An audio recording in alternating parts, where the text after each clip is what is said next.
ہمارے ہاں سیرت کے جلسے تو آج کل ہوں گے، بے شمار ہوں گے، ہر جگہ ہوں گے. ہوتا کیا ہے؟ آپ کی عظمت بیان ہو رہی ہے، آپ کی کالی کملی کا تذکرہ ہو رہا ہے، آپ کی سرمئی آنکھوں کا حسن بیان کیا جا رہا ہے، آپ کی زلفوں کی یہ ہے، یہ تو نہیں ہے، اس میں کوئی شک نہیں. تمام انبیاء اور رسول کو جو کمالات عطا ہوئے، محمد کو وہ سب عطا ہوئے صلی اللہ علیہ وسلم.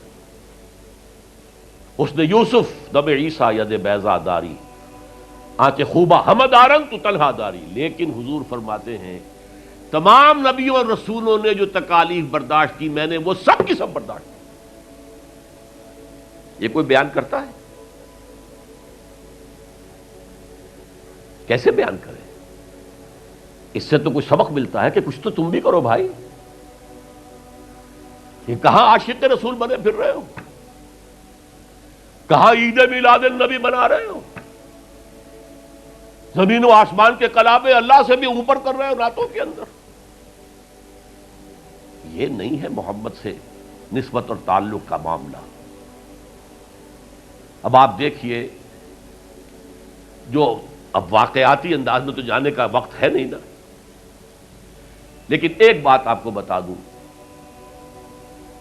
دشمنوں نے اقرار کیا ہے کہ تاریخ انسانی کا عظیم ترین انقلاب محمد نے برپا کیا صلی اللہ علیہ وسلم.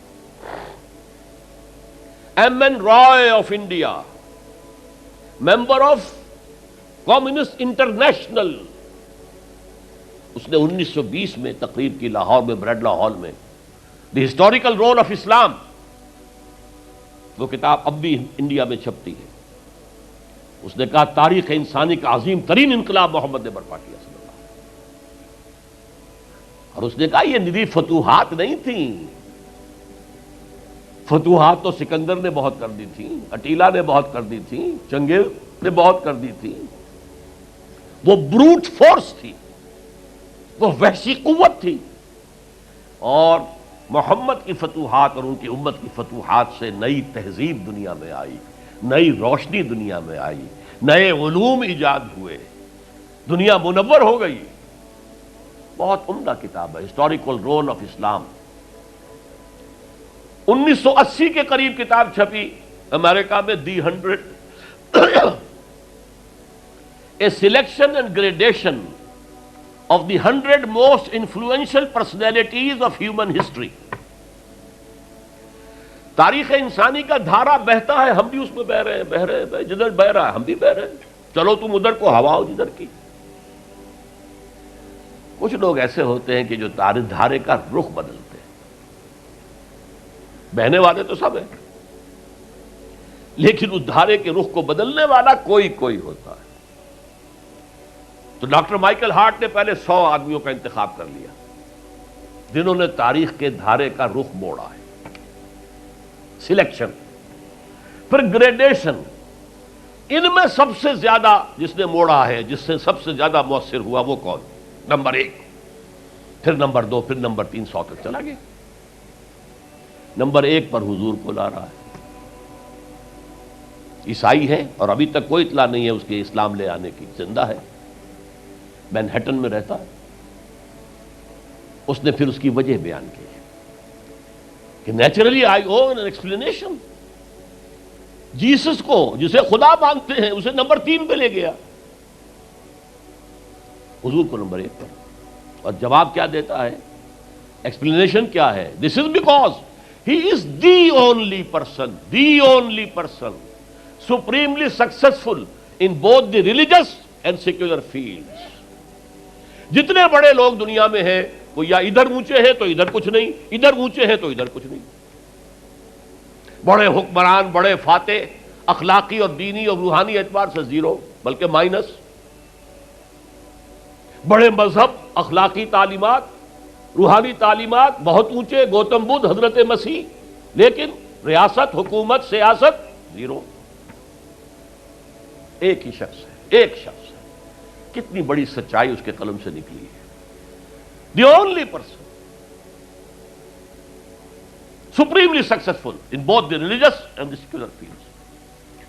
بہرحال یہ سمجھیے کہ تکمیل رسالت کا یہ مرحلہ ہے، یہ مظہر ہے۔ اگر حضور نے اس کو قائم کر کے نہ دکھایا ہوتا تو کہا جا سکتا تھا کہ ٹھیک ہے جی نظام تو بڑا اچھا ہی ہے، لیکن یہ انہونی بات ہے، بھلا کوئی بات ہے؟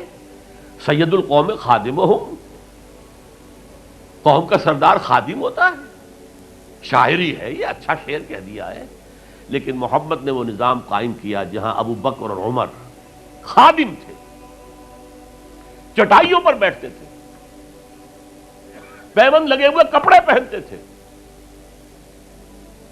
رات کو گشت کے دوران کسی عورت کے کراہنے کی آواز آئی ہے، پتہ کیا، معلوم ہوا کہ درد ذہ میں ہے اور کوئی اٹینڈ کرنے والا نہیں ہے، فوراً گھر گئے، اپنی بیوی کو لے کر آئے، فرسٹ لیڈی، اور اس نے مڈ وائف کا کام کیا ہے۔ ایک اور جگہ دیکھا، بچوں کو رونے کی آواز آئی، پوچھا کیا ہے؟ ماں نے کہا کہ میرے پاس کھانے کو کچھ نہیں ہے، بچے بھوک سے بلک رہے ہیں، اور میں نے یہ صرف ہانڈی چڑھا دی ہے چولہے کے اوپر کے دھوکہ دینے کے لیے کہ کچھ پکا رہی ہوں، تھوڑی دیر میں روتے دھوتے سو جائیں گے۔ کانپ گئے بیت المال، وہاں سے ایک بوری آٹے کی لی، اپنے کندھے پر، غلام سے کہا میرے کندھے، اس نے کہا میں نہیں چلتا ہوں حضرت۔ نہیں، قیامت میں تم میرا بوجھ نہیں اٹھا سکو گے۔ اپنے کندھے پر بوری لگ کر گئے ہیں، وہاں جا کر کھانا پکوایا ہے۔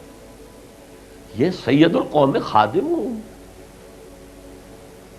کبھی دیکھی تھی دنیا نے یہ بات؟ قائم کر کے دکھایا، نوع انسانی پر حجت قائم کی ہے۔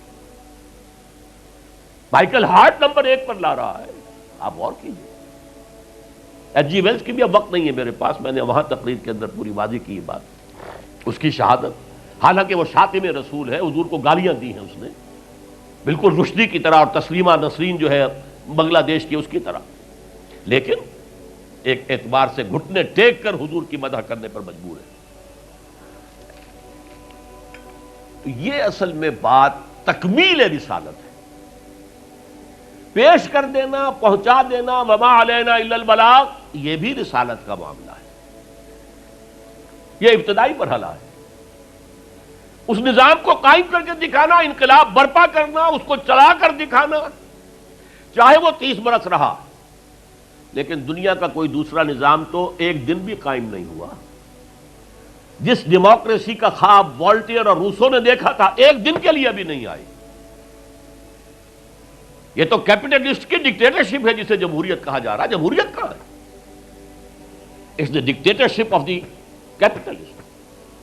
بلینئر نہ ہو تو آپ الیکشن کیسے لڑیں گے؟ عام آدمی الیکشن لڑ لے گا۔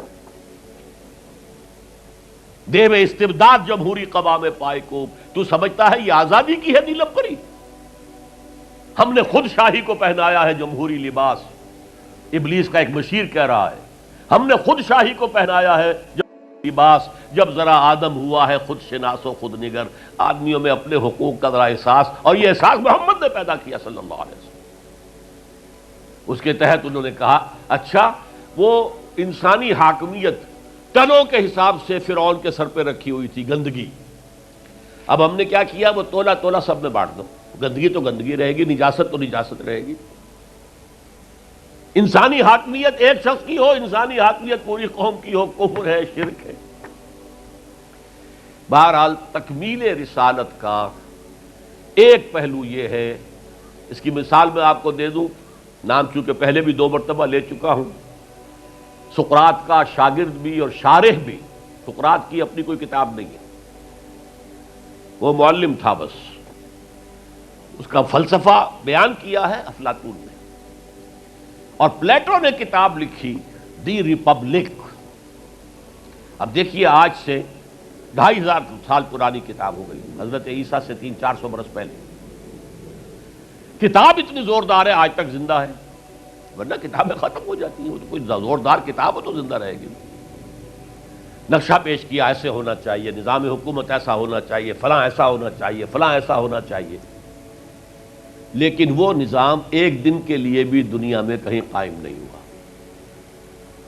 لہذا اسے کیا کہیں گے؟ یوٹوپیا ہے، ایک خیالی جنت ہے۔ حضور نے بھی خیالی جنت پیش کر دی ہوتی، قائم کر کے نہ دکھاتے تو وہ حجت نہیں بن سکتی نوع انسانی۔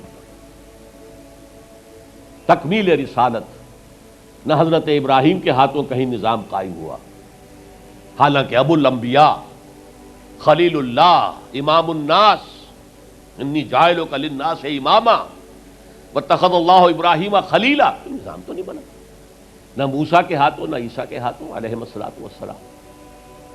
یہ صرف محمد الرسول اللہ صلی اللہ علیہ وسلم کا مقام ہے کہ آپ نے ایک عظیم انقلابی جد و جہد، میری کتاب لے کر پڑھ لیجئے اگر تقریریں نہ سنی ہو، تقریروں میں مختصر مفصل منہج انقلاب نبوی، اتنا عظیم کارنامہ، عظیم ترین انقلاب جو برپا کیا 23 برس کے اندر حضور نے، تو اس کے منہج کیا تھا، منہاج کیا تھا، طریقہ کار کیا تھا، اسے سمجھیے۔ منہج انقلاب نبوی میری کتاب ہے، 400 صفحے کی، سیرت کا انالیسس ہے، سیرت کا 6 steps of revolutionary process as deduced from the سیرہ of the prophet، اس کو فلسفہ سیرت کہیں گے ہم، تو پڑھیے اس کتاب۔